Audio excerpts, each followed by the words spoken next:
Hi, I'm Richard Quest, author of I Held Lincoln, and you're watching Author's Voice.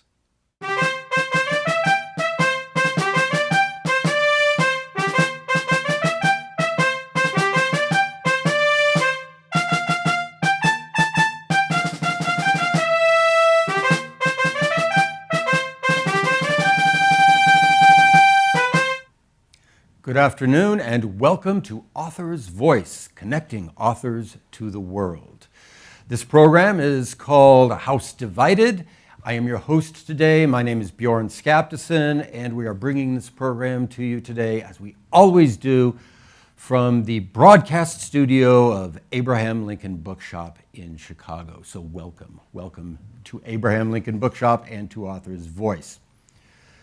Today, we are talking about a fascinating new book called I Held Lincoln, a Union Sailor's Journey Home.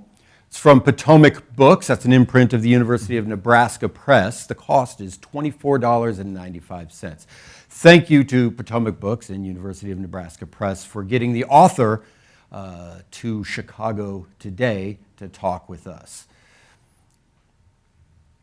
Welcome, Richard E. Quest. Richard comes to us from his home in New York and has authored the book that we're going to talk about today. But before we start to talk to Richard, I want to get some housekeeping done. If you're watching this program on Facebook Live is how we live stream this thing out to you. Use the comments section to ask questions. We really want to get questions from you, and I have a whole lot of questions, but if I don't ask any of them, that's fine by me if you ask all the questions. So if you ask the questions on Facebook Live, just use the comments section. If you are watching this program on our website, authorsvoice.net, well, we provide a comments section below the viewer for you there, and you can always put your comments in there. Ask as many questions as you want. We want to answer them for you. Most importantly, buy this book. That's why we're here today. That's why the author is here. That's what we're here to talk about, and that's why the publisher helped get the author to us. I'm going to tell you what you want. You want signed first edition books to make up a fine library of history or literature or mystery or romance fiction or whatever it is we talk about on Stranger Than Fiction. This is what we're able to do for you with Author's Voice. Help you build a fine, signed, first edition library for your home. And that's why we bring these shows to you.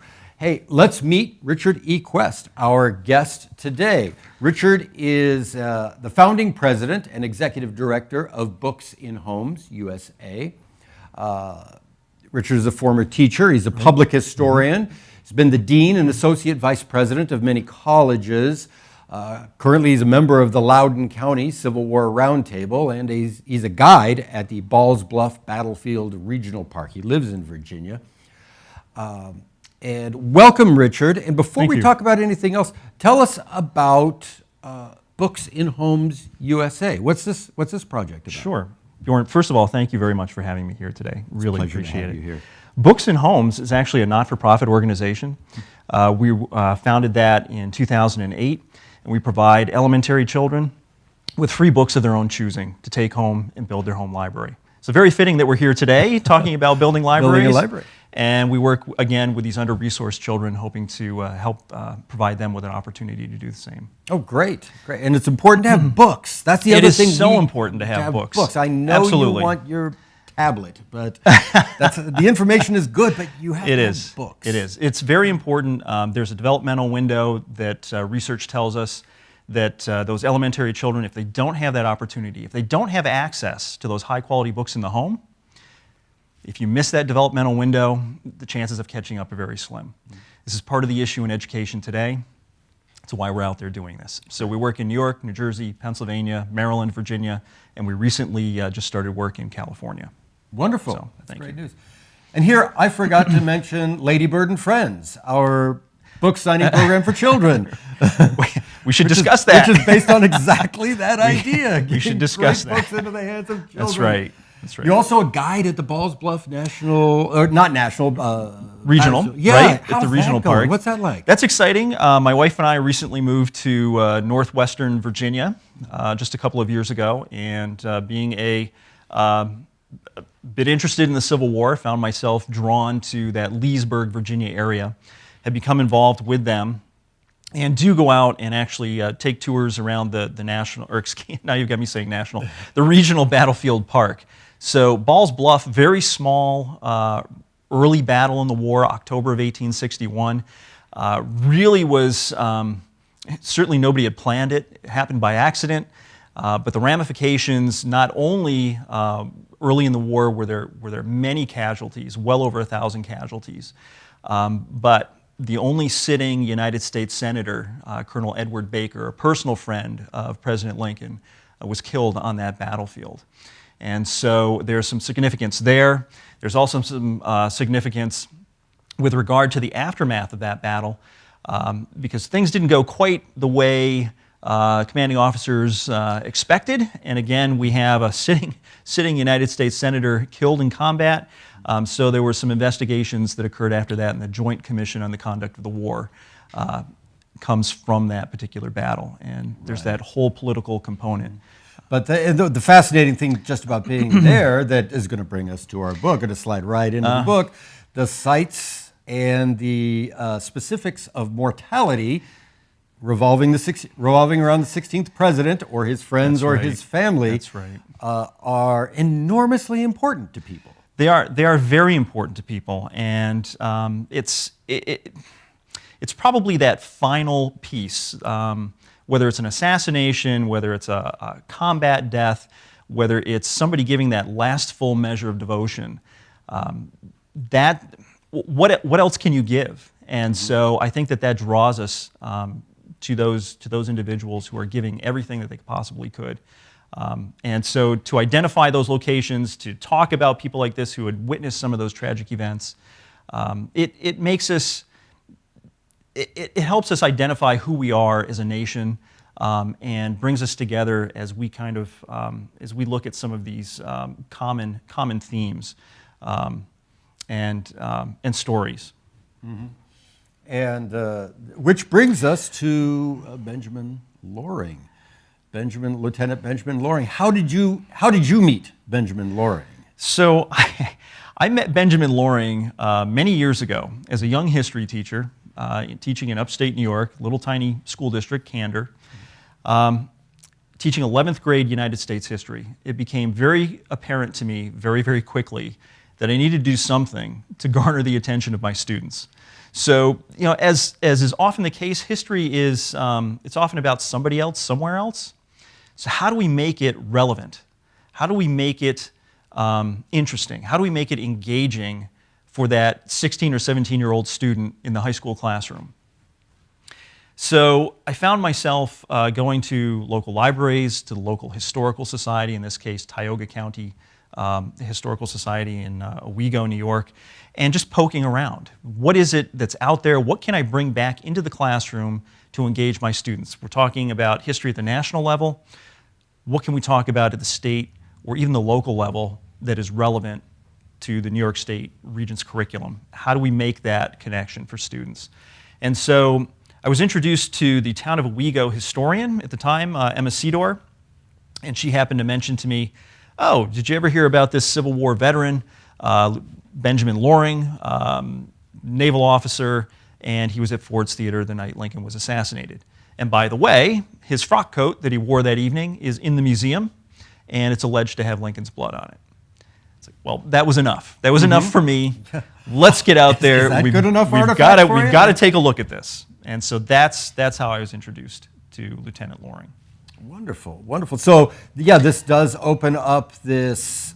It's a wonderful window for history, and I've always enjoyed this aspect of getting into history, local history, local history, public history, but also using what happens locally and what has this sort of quotidian aspect to it, just around your neighborhood, and then finding that broadcasts something on to the story of the national It does. history or It does. something much greater. So as soon as I was able to introduce this into the classroom, rather than having students sitting back at their desks, it's like, what are we talking about today? It's like, well, we're going to talk about a gentleman who lives 10 miles down the road from here, who was a naval officer, ended up in Calcasieu, Louisiana, fought in a battle there, surrendered his ship, was captured by the Confederate forces, sent to a Texas prison camp, escaped twice, not once, twice, walked over 500 miles during both of those escapes, ruined his health, made it back to freedom, was sent back to Washington, D.C. to recuperate, and then found himself at Ford's Theater on perhaps one of the most tragic events or tragic evenings in American history. Suddenly, students are leaning forward in their desks and are beginning to ask questions. Oh, well, tell me more about that. And I knew I had them when the next day or the following day they came in and said, oh, well, I talked to mom and dad about it. Suddenly, it's not just in the classroom. Now we're engaging families. There's a conversation occurring around education, history education, and in this case, Lieutenant Benjamin Loring. Well, and so that is what makes this book exciting as a find, as a discovery, and because it comes from another piece of that collection, right? This logbook that he kept. It does. There's I have to say thank you to the family because Lieutenant Loring's great-grandson currently lives in Pittsburgh, and that family has done an outstanding job over decades and decades of keeping and preserving family history, the documents, the artifacts, the personal journals, making sure that the oral history is passed down through the family. They've just done an outstanding job. And one of the most wonderful pieces of all of this is we have Lieutenant Loring's personal journal. He writes down this story. He keeps the notes. He has the escape map. He has he kept the original forged pass that he used to walk out the front gate of Camp Gross, Texas. The family has this. And we know that this is key to that particular escape because he ends up showing this to multiple people in the course of that escape attempt. And his life depended on it. And so that piece of history, we have his penknife that his sister Lily gave to him prior to leaving for the seat of war and actually heading into Washington. And it's that same penknife that he's going to use in the course of the escape to mend his tattered boots and his clothes, to defend himself from a pack of dogs, hardly the item of choice, I suppose, in this case. But it was his ever-present penknife in his pocket that finally, on April 14th, 1865, after that shot echoes through Ford's Theater, and he races to the stage, is boosted up into the presidential box, he reaches into his pocket and pulls out that same penknife and uses it to cut Lincoln's necktie, hoping that this will ease the president's laborious breathing. The family has that knife, and it's engraved. On one side is the date, April 14th, 1865, and his initials, B.W. Loring. And on the opposite side is the inscription, and this is in the book, this knife used to cut the tie from Lincoln's neck when assassinated. That's a paraphrase. But those are just a few of the items. And then there are letters that he has written to his sister, describing events. There are letters that come from his sister to Lieutenant Loring while he's a prisoner of war at Camp Gross. And the envelope states very clearly, under flag of truce.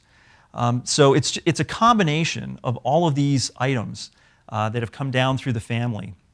It's just a treasure trove of information that gives us the insight into Loring's life in the course of these 3.5 years in the Civil War. And I think that tells us, I was going to ask this as a question, but you already answered it for me. But I think this tells us the incredible interrelationship between artifacts and manuscripts. And as young historians, yes. Our professors always send us to the archives, and we need to write a paper from yes. primary sources. Sure. And I'm sure you did yes, that when you sent course. your students off. Of course. But there's also artifacts That's tell right. such an incredibly important story, and they quite often, in a great collection like this one, the artifact interacts with That's the right. manuscripts. We often talk about triangulating data, and we never want to rely on just one source. So we have the documents, we have the letters, we have the artifacts. We can go back to the official records of the U.S. Navy and certainly of the Army, and you take all of those pieces and you put them together to create this vision, the story of Loring. And it's not just from the Union side.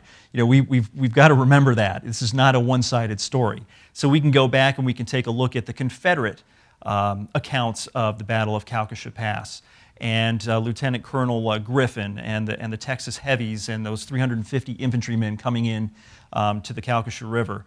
And we get that side of the story. We even get a portion of the story from some civilians in the Cameron Parish in Louisiana, Duncan Smith, whose plantation home is right on the river. And he tells us of the U.S. gunboats coming up the river, the USS Wave and the Granite City. And so again, that combination, we can never rely on just that one source, that one piece of data or information. We'd like to bring that together and triangulate it. Well, who was Benjamin, now that we've set him up? Yeah. Who was Benjamin Loring? Who was he before the war? How did he get into this situation? So he's originally, the Loring family, Ben is originally from Duxbury, Massachusetts, outside of Boston. He, as a very young man, decides that he's going to head off to sea. So as a young teenager, we don't have a tremendous amount of information, but we do know he heads off to sea, and he works his way up through the ranks of the commercial shipping to achieve the rank of captain, as he tells us, and he sails around the world. So this is a worldly man, well prior to the outbreak of the war, but just prior to the war, we find him in California, which is really interesting, in the Sierra Nevada mountains with his younger brother Bailey, and he's working with the gold miners. So he's not panning gold. I think he's got a pretty good deal going here. He's delivering supplies to the gold miners in the Sierra Nevadas. And we see the 1860 census information, he's listed as a packer. And so we know he's out there. He has a fruitful business, so he tells us, but the war breaks out in April of 1861. And he's very concerned. He does believe, I think, as many people did at that particular time, the war's going to be over quickly, 90 days. This is, we're going to put this down very quickly. But he is a New Englander, truly an abolitionist in this particular case, he tells us. And he waits, and he waits. And we know that, as we mentioned previously, in October of 1861, we have the Battle at Ball's Bluff, which made the newspapers again for obvious reasons, with a United States senator being killed in combat. That is published in the California papers. I'm sure that Loring was aware of that. And by the time November and December of 1861, and then early in 1862, Ben Loring tells us in his journal, I've got to get into the fight. This is not going to end quickly. And he talks about the Confederates, he talks about the rebels tearing this country apart, and he can't let that happen. He feels a personal debt to this country, and he's going to head back east. So he takes some action, and he decides, I'm going to leave the business to my brother. He gets on a mail coach, not a stagecoach, but a mail coach, just packed full of bags of mail, and he rides on top of these bags across the continent. For 12 days, he bounces back eastward and finds himself in Washington, where he avails himself to the authorities to go ahead and be mustered into service in the United States Navy. And he is commissioned as an acting master in the Navy, and that's where things begin for him. Is that where he starts keeping this journal? So yes, actually it is where he starts keeping this journal. However, there are family letters going back and forth just prior to that. Seems that there's something about sailors, captains of ships, where they need to make a note of everything Well, They need to be incredibly observant and make a note of everything that they see. and he's quite good at that. This is an articulate, literate man. Not that he had a particularly formal education. His parents wanted him to go to Harvard. The family has some strong ties to Harvard, but in this case, I think some strong will and yearning to be out on his own led him to the sea. But certainly he writes things down. Thank goodness. Thank goodness. Well, then, yeah, that gets him into the game, into the fight. Yes. And an important part of this book that we're going to get to later is his relationship to the Lincoln assassination. Yes. But the fascinating thing about this book, when you open it and you start reading it, is one chapter after another of the next adventure, the next problem he gets himself into. Yeah. So the first thing he gets is he gets assigned to an ironclad right off the bat and gets into a battle down in Charleston. Actually, Drury's Bluff. So he's assigned to the USS Galena. Yeah. And we know the Galena's on the James River. And he finds himself with his distant cousin, John Rogers, Captain Rogers, who's fairly famous. Famous. And they are right in the thick of it. And so he documents this. I think you're very correct. He feels the need to write this information down, and he is sending some of it to his sister, albeit probably not supposed to, because he does mention in there, don't say anything to anybody. But he has some outstanding information that he relays in those letters. I've actually had the opportunity to walk that battlefield with Robert Crick Jr., chief historian from Richmond, and shared with him a copy of, with the family's permission, shared a copy of one of those letters. And he was amazed. He said, this is now the single best source of information that I've ever seen with regard to this particular battle. So, and the family has more of this, which is exciting. So we do find Loring on board the USS Galena. He's in charge of a guns division. And what's really interesting is family has that. They actually have that quarter sheet listing the men, listing their jobs, listing the division that Loring is in charge of. And so we know exactly what he's doing in the course of that particular battle. Can you have the excitement of putting X's on the ground? In this case, on the deck. You know where he is. You know where his people are. I suppose I haven't done that. Right, but you could. It's a project. It's a project that you could do. Right. And so, yeah, that battle at Drury's Bluff was a terrible battle, and bad news for the crew of the Galena. Yes, it was. It was. Loring shortly thereafter finds himself aboard the USS Weehawken, and so the monitor. I mean, this is the cutting edge technology of the day. And again, Captain Rogers has been promoted, shall we say, to command of the Weehawken, and he wants, in this case, his distant cousin, Lieutenant Loring, with him.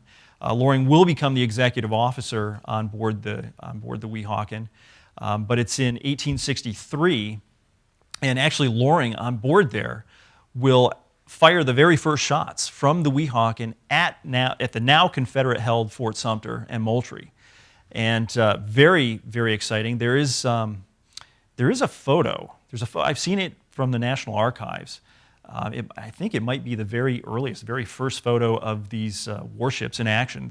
All you can see are the dots on the horizon, but that very first one is the Weehawken. The Weehawken runs aground, however, while they're engaged, and in this case, some rope and tackle get caught in the turret, and Loring actually has to climb out. While they're under fire, he climbs out of the turret with an axe in his hand, and he's chopping away at these ropes that are caught because they're unable to pivot the turret. Shells are screaming back and forth and coming through. He's able to free that, and they're able to rotate the turret. And for that gallantry in action, he will be promoted to lieutenant. Which puts him in a position to take command of his ship. Exactly. One of the great things about Navy stories, and there aren't that many. There aren't that many really good Navy journals, and if it might just be because the Navy is only this size versus Sure, the Army was at 2 million, right. 2 million men in it. But these guys get around. Yes, they do. And so we get him very quickly after fighting in Charleston. He gets promoted. We get a chance to go to New Orleans. Yeah, And- we head to New Orleans, and some of the, I mean, which is very exciting. But the level of detail that we get from Loring telling us where he's going, again, thanks to the family, is outstanding because they have the orders. They have the original orders coming down from Gideon Wells. They have orders coming down from Farragut and Porter, Fleet Captain Pennock. And even the level of detail in there tells us how much mileage he is receiving to go to these different locations. So you're going to go from Mystic. He wants to get paid, and he needs to. So we're going to go from Mystic, Connecticut to Washington to New Orleans. He finds himself north of New Orleans, taking command, in this case, of the USS Carabasset, a tin-clad. And he's going to bring that down the Mississippi into the New Orleans area. He'll give up that ship. He's actually reassigned, and in this case to the USS Wave, formerly the USS Argosy, which had been built in Pittsburgh on the Monongahela. But there have been two of these, which is kind of interesting. So there's an Argosy 1, there's an Argosy 2. The 2 is actually going to be renamed the USS Wave, so which makes sense. And Loring also tells us, well, it's unlucky. Let's not have two ships with the same name. So he's in New Orleans, and it's up to him now. He actually has to go out and actually recruit part of the crew. So his officers are going to be assigned to him, which makes sense. But he's got to go out and see if he can't find some able-bodied men in the area willing to volunteer and crew the Wave. As best as I can tell, and based on a muster roll for the Wave itself, which I found in the National Archives, it looks like there are about 59 men on board this ship, including the officers. So fairly small. It's a larger ship, and these tin-clads again are built very lightly. They're shallow draft, as you know. The Wave in this case had a draft of about 4.5 feet, ideally suited for work on the rivers. Right. That brown water Navy, not ideally suited for the open ocean and the Gulf of Mexico, which is a problem. Exactly. So Loring takes command of the ship. He has his crew, maybe a half an inch of iron plating in and around the pilot house, and he's now been ordered to Louisiana, the Calcasieu Pass, the Calcasieu River, and really he's going out there to bring back some Union sympathizers who are in the area. In this case, Duncan Smith and his family, who have a plantation there. Collect them, any other Union sympathizers in the area that would like safe passage back to New Orleans. And while he's there, he has a safe full of gold to purchase some cattle or sheep as walking provisions and supplies to also bring back. He goes out with his sister ship, the USS Granite City. They make it to the mouth of the Calcasieu River, and there's known to be a Confederate fort right there protecting that. Loring, with guns loaded, eases up into that particular pass. They send a couple of rounds into the fort. No one answers back. The fort's been abandoned at this point. So up they head to meet with Duncan Smith, knowing that perhaps 30 miles west of there in Texas, Confederate Lieutenant Colonel Griffin and some Confederate infantry are well aware that there are Union gunships in the area and are going to take some action.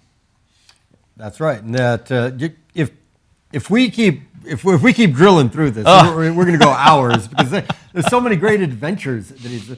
But the fact of the matter is that the next chapter in his life, he ends up as a prisoner of war. Things do not work out at the Battle of Calcasieu Pass. They don't. And Griffin gets bags his quarry when he makes that attack. He does. I've got to add something here, and that is that in the course of getting through the Gulf of Mexico and getting to Calcasieu, Loring used most, if not all, of the coal for his boilers. By the time he gets to the river, he has maybe a half a ton of coal left, which is not enough to do anything really. And so he is sitting in the river with cold boilers and no coal. He sends word back several times to New Orleans, I need some fuel. He actually sends his paymaster back to plead with authorities there, please send me some coal. The battle does not go well. Loring has pickets that are out. They don't give him a warning, and early on May 6, 1864, 350 Confederates attack the Wave and the Granite City. The Granite City strikes its colors early on after about a half an hour. Loring and his 59 men are able to hold out for an hour and a half. And it becomes very clear to the lieutenant at that point that there's nothing that he's going to be able to do. He can't maneuver the ship. There are now holes in the boilers, even if he'd had the fuel, and so he strikes his colors and surrenders. He's captured along with his crew, and they are sent to Hempstead, Texas, which is quite a little trip, and finds himself a prisoner of war in Camp Gross. Mm-hmm. And at this point, I think I want to ask you about a choice that you made in writing, Yes. in writing this story, because so much of this comes directly from Loring. Yes, but in preparing the book, you chose to write a narrative history. That's right. Chapter after chapter of his adventure. Why did you choose to do that versus directly quoting the primary sources in this case? So in this case, when I take a look at those primary sources, they're very much written in a 19th century prose. I really didn't think that a 21st century audience would necessarily, the audience that I was trying to reach would necessarily be interested in that particular style. And a lot of it goes back to my roots as a high school teacher and a public historian, and that is, I want to get the story out there. I want people to feel the emotion. I want people to understand that there is some action involved with this. This is not a long list of historical facts and figures.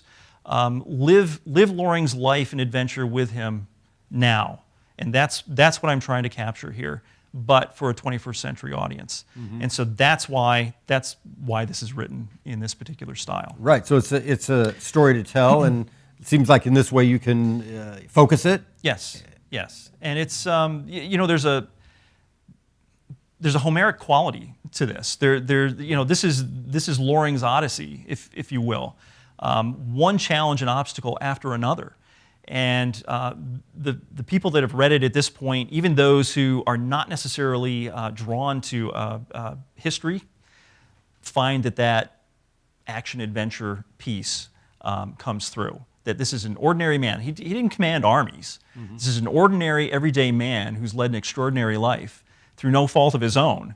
He's merely trying to survive. And that's what we're trying to get across here. And so I also felt it was very important, again, to not stray far from what Loring was trying to tell us through his words and journal. Well, Colonel Griffin and his Confederate infantry aren't exactly sirens, but they do manage to get Loring and his crew into quite a mess. They do. Camp Gross is a really interesting Confederate prisoner of war camp, and it's the second prisoner of war camp in. It's thought of the other one in Texas. Camp Ford at Tyler, Texas is the big one. Yes. But Camp Gross is this other one, and it has this whole other aspect to it. It does have a whole other aspect to it. A lot of the credit needs to go to Daniel Licerelli, who has written a book called The Last Prison, and he focuses on Camp Gross in particular. He spent 25 years researching this, and Camp Gross starts as a camp of instruction for Confederate infantry. It's where you're going to go and learn to become a soldier. Slowly but surely, as many of these places did, you've got to take on other duties. And so as many of those Union soldiers are being captured in and around the Texas border and areas, what are you going to do with them? And so we send them off to this camp of instruction, slowly becomes a POW camp. Loring finds himself at Camp Gross, along with several other 100 prisoners, many of whom had come from Camp Ford as well. And like any prisoner of war camp, what, north or south, I mean, let's face it, north or south, conditions are not good. Right. Particularly late in the war, we get into the July of 1864, the fall of 1864. The war is beginning to wind down. Resources are just so scarce. Loring talks about early on in his in the 8-9 months that he is at Camp Gross, the German prison guards that are there. Not necessarily that they are pro-Confederacy, but this is where they live, and so they're going to support something in this particular war. He talks about them.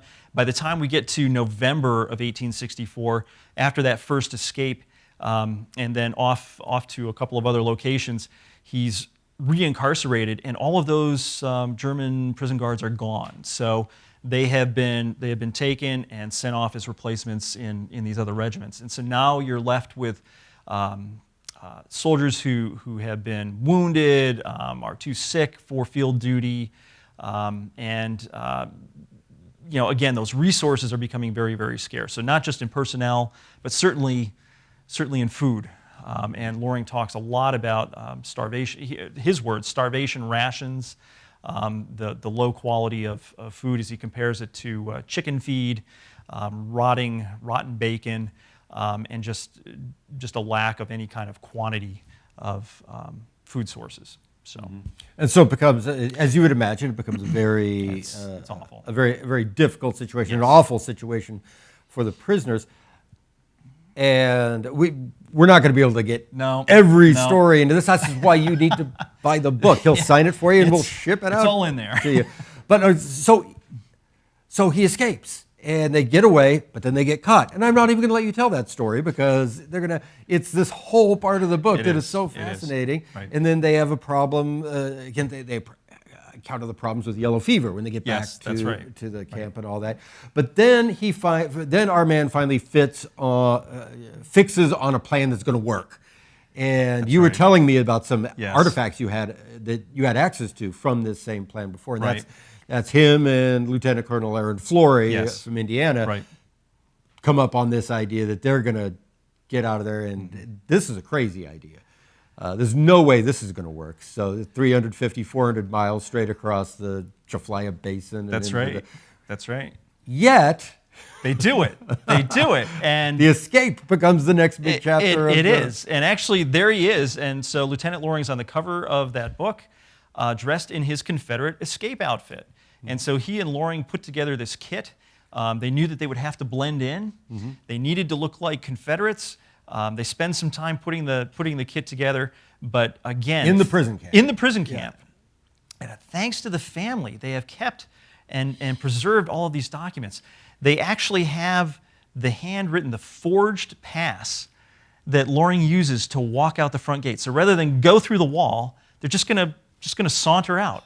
So they're going to walk out. They're going to go out and gather some dried grass that they would use for bedding, and they forge a pass. They have several other officers in camp sign it. They used a couple of different colors of ink that he mentions. They give it to the sergeant of the guard, say, "We have permission to walk out the front gate," and out they go. And they just simply hide in the tall grass. It gets dark, and they're on their way. For 25 days. So November 12th, 1864, out they go. Or actually the 13th, excuse me, the 13th. And by December 8th, they have made it back to New Orleans. So for 25 days, these two men trek across through the scrub brush of Texas, wading through the swamps, fighting off mosquitoes, interacting with the local populace, hiding in the bushes, begging for food, running away from packs of dogs. They had a scare in the swamps. They came about 8 feet from a black bear. I mean, it's just incredible, almost to the point where you think, can this really be happening?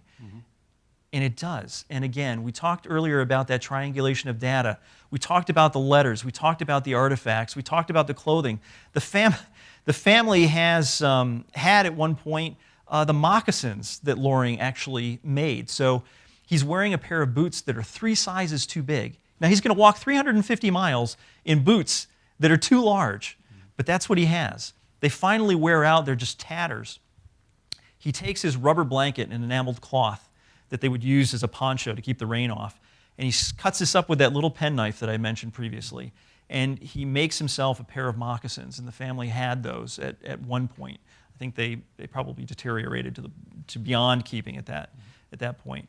And actually, this photo of Loring on the cover and inside the book, when you look closely at the full-length photo and you look at his footwear, he's wearing those moccasins. You can see those moccasins that he's actually crafted.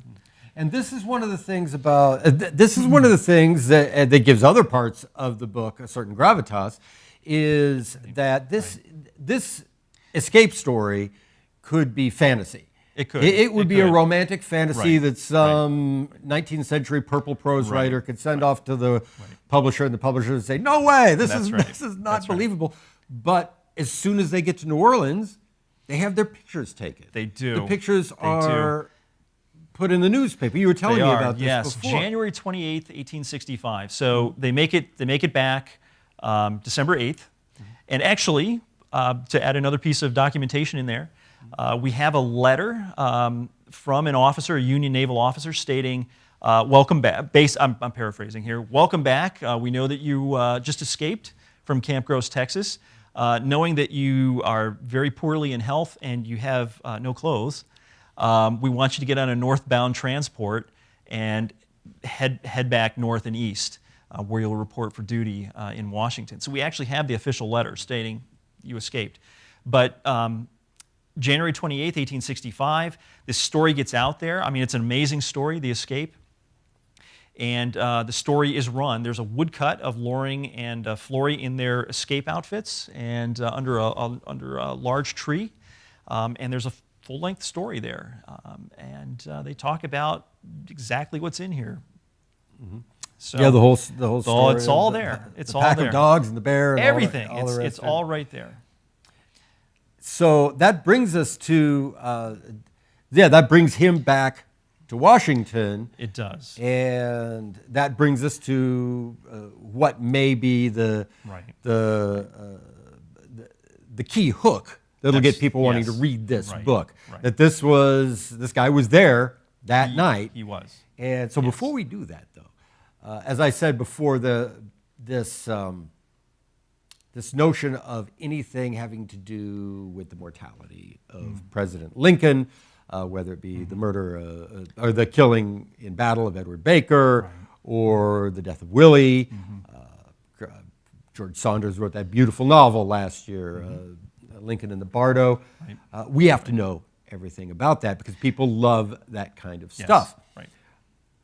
Which brings Texas and Oklahoma back into our story. I have an artifact I want to show you, and this is a book, if you will, that also has some preposterous stories in it, but they don't maybe have the same connections to realities not at all. that Loring's do. Yeah, this is Finis Bates. Oh, people love this book, and it's hard to look at a book that's this bad as far as it's cheaply made and it's pulp paper and all the rest. Right. It's pulp fiction, but this is the story. Some people recognize it from a movie that was made in the 70s. This is the story of this guy, Finis Bates, in Texas and in Oklahoma at the turn of the 20th century, that had a dead body on his hands, and he figured, like any other good American, how do I make money off of this, this dead embalmed body? So he wrote this book that this dead body was his friend John Wilkes Booth. Right. That John Wilkes Booth actually escaped that night. Right. And then he would travel around the Chautauqua. He would travel to here and there, and kids would give him nickels so that they could see the dead body of John Wilkes Booth. Sure. And then he would sell this book to them. And there's an original copy that I'm sure some kid bought for a nickel or whatever it was out there on. So what this brings us to is the incredible fascination that Americans have with what happened in Ford's Theater that night, April 14th, 1865. And Benjamin Loring has a story to tell about He- that, He too. does have a story to tell about this specifically. So Loring is sent back specifically to Washington, D.C. to recuperate. His health has been ruined from the escapes and his imprisonment. Like so many others, he hears that Lincoln and Grant, in this case, are going to be attending Ford's Theater, April 14, 1865. And Loring says, look, I'm a great admirer. I'm here in Washington. I'm going to purchase a ticket. He does.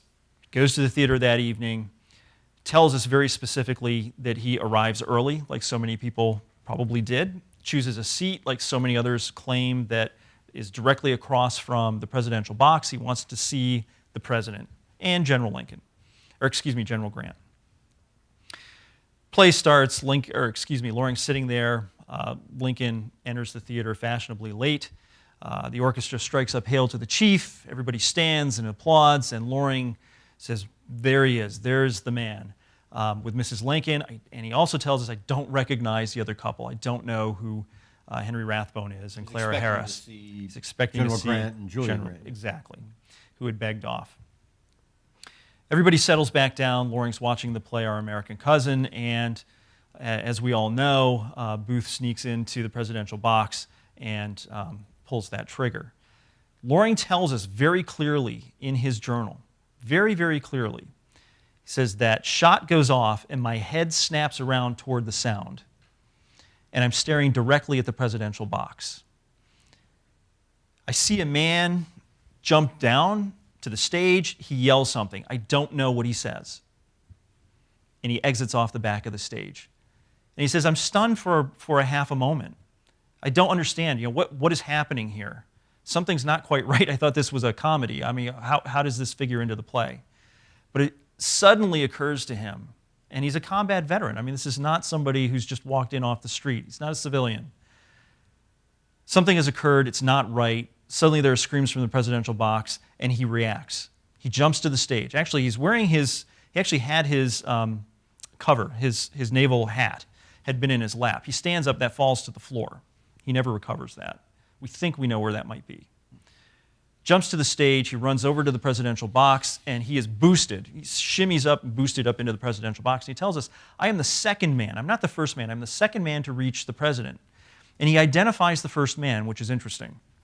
And he says the first man to reach Lincoln, and I know there are historians out there who are going to disagree with this completely, but that's okay. Loring tells me this. He tells us this.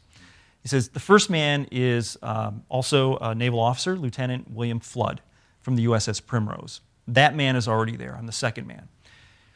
Lincoln's in the rocking chair. They slide him down out of the rocking chair, and they notice, obviously, the president is unconscious. And Loring quickly notices that the president is not breathing easily. His breathing is very, very labored. But they don't understand what's wrong with him. They know that Rathbone, in this case, has been staggered, he's been stabbed, and they think that the president has been stabbed as well. They don't know what's wrong with him. But Loring's a man of action, and so he starts barking orders. We've got to do something here. He reaches into his pocket, and we keep talking about this little penknife. He pulls that penknife out, and he thinks if I cut the president's necktie, this will relieve some pressure around his throat and will help that labored breathing. He pulls that out, cuts the necktie. It doesn't help. Now, there's all sorts of chaos that's occurring at the same time. It's not just Loring and Flood in this presidential box and everybody standing around just waiting for something to happen. People are trying to get into the presidential box. We know that Booth had blocked that door.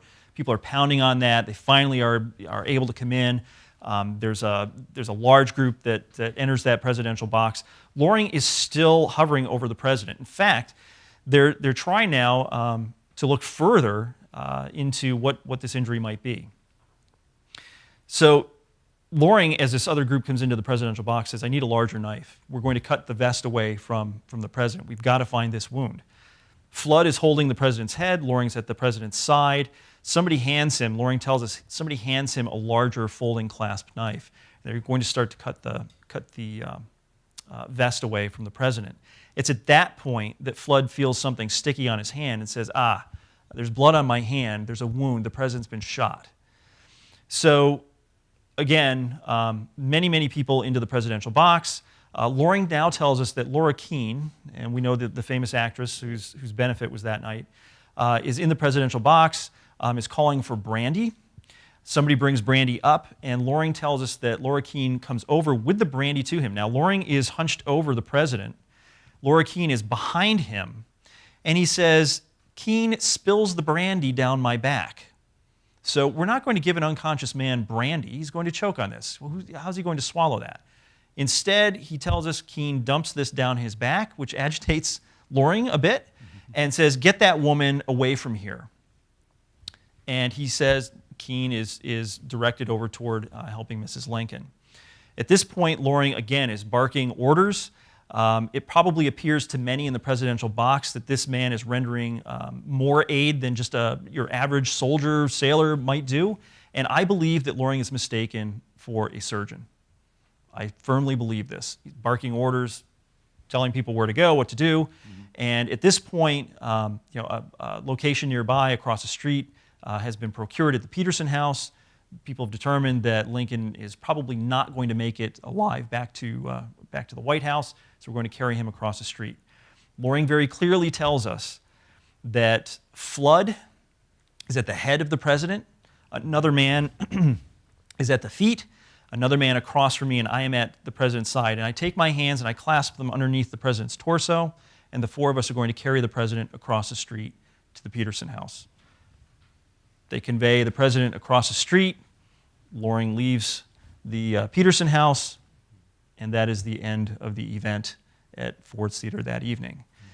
But it's in the course of the next 150-some years, the story comes down to us that Loring comes into contact with the president, and that allegedly there is some of Lincoln's blood on that frock coat. That frock coat today is on display at the Tioga County Historical Society Museum in Owego, New York. And folks at home can see that.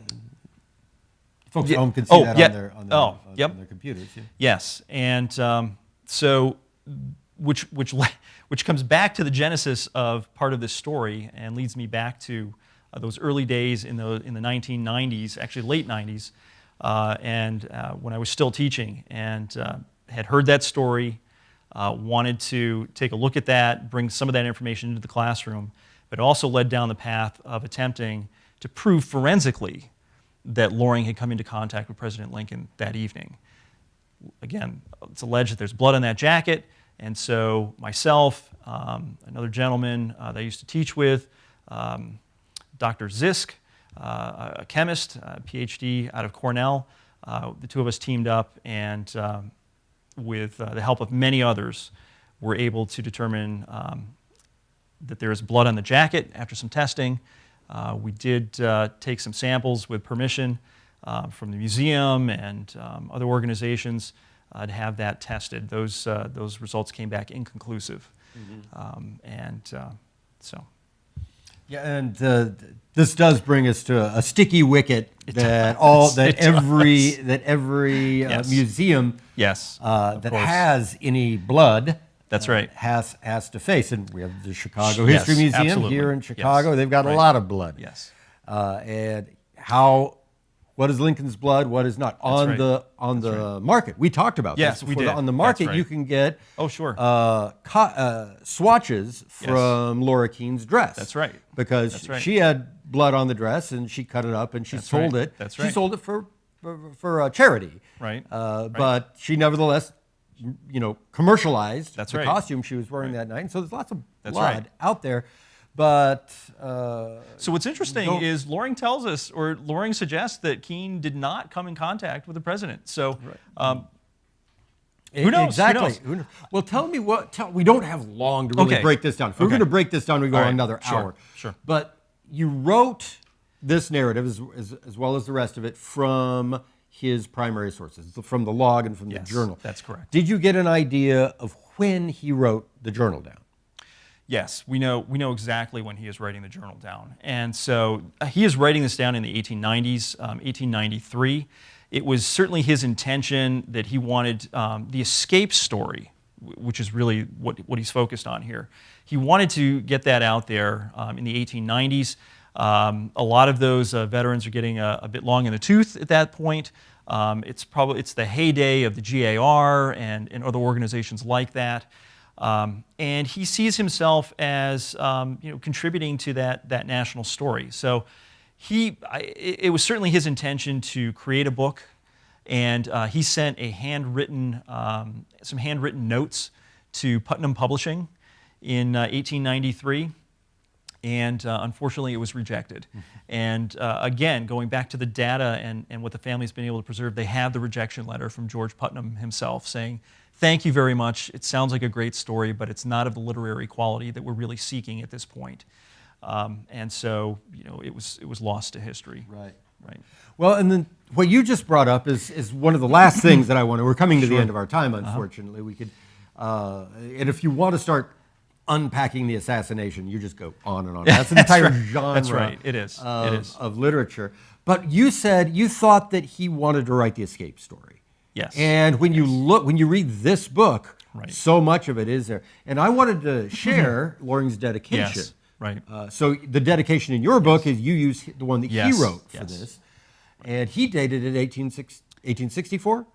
Or 1894? No, this is 1864. So he has his dedication here. That is the correct date. Yeah, so that is the correct date. When he imagined that someday he would write this down, yes, he wrote this dedication still with the war going. And what Loring wrote, what is on the dedication page, in memory of the martyred prisoners who wore the blue and died that the nation might live, of the war-worn veterans who survived to reap the benefits and share in the glory of the living nation. Benjamin Loring, 1864.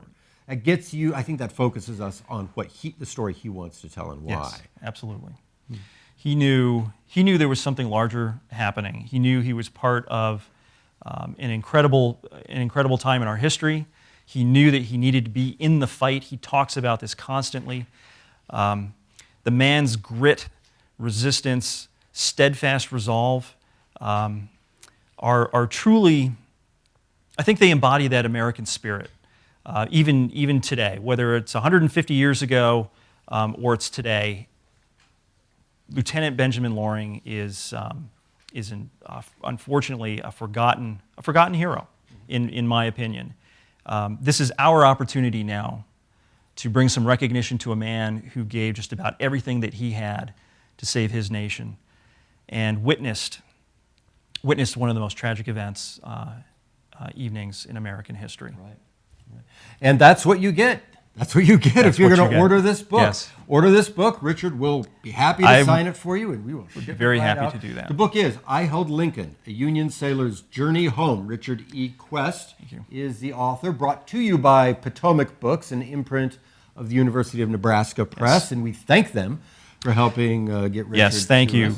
University of Nebraska Press. The cost is $24.95. What Putnam missed out on, they did. University of Nebraska Press got. We sent it. They rejected That's it right. a second time when I sent it. So University of Nebraska Press, Yay! Well, I want to share what's coming up on Author's Voice, connecting authors to the world. Upcoming shows. Next week, we have another double-header on the next coming, I think, Tuesday, May 22nd. First, Lit with Love. Amy Reichert stops by to discuss The Optimist's Guide to Letting Go with our own Sonali Dave. That's on May 22nd at 11 a.m. And then Solved. There's an episode of Solved earlier today with Libby Hellman. Solved. Mystery author Michael Corrida will return to Author's Voice. And he will be here to take questions about his latest mystery novel, How It Happened. That is also on May 22nd at 1 p.m. Stranger Than Fiction, the next episode of Stranger Than Fiction. Joan DeJean will answer questions and tell us more about the amazing true story behind the book, The Queen's Embroiderer, a true story of Paris, lovers, swindlers, and the first stock market crisis. That'll be hosted by Paul Berlengo, one of our Stranger Than Fiction hosts. And that's on May 24th at 12:30 p.m. Ask questions. If you want to ask questions about the archived videos, you can see the archived videos later. We will upload them to YouTube, and you can participate in the discussion there in the comments on YouTube. You'll also be able to find this video on our Facebook page. Order a signed copy of the book. We're still going to have copies in stock. So if you're watching this on YouTube, on the YouTube video later, there's going to be a link there. Click on that link. You'll get a chance to order a signed copy of the book and build a fine signed first edition library. So thank you so much for watching A House Divided. Thank you, Richard, for making the trip. Thank you very much, Bjorn. Thank you. It was great having you here and great talking about Benjamin Loring. And join us next time on Author's Voice.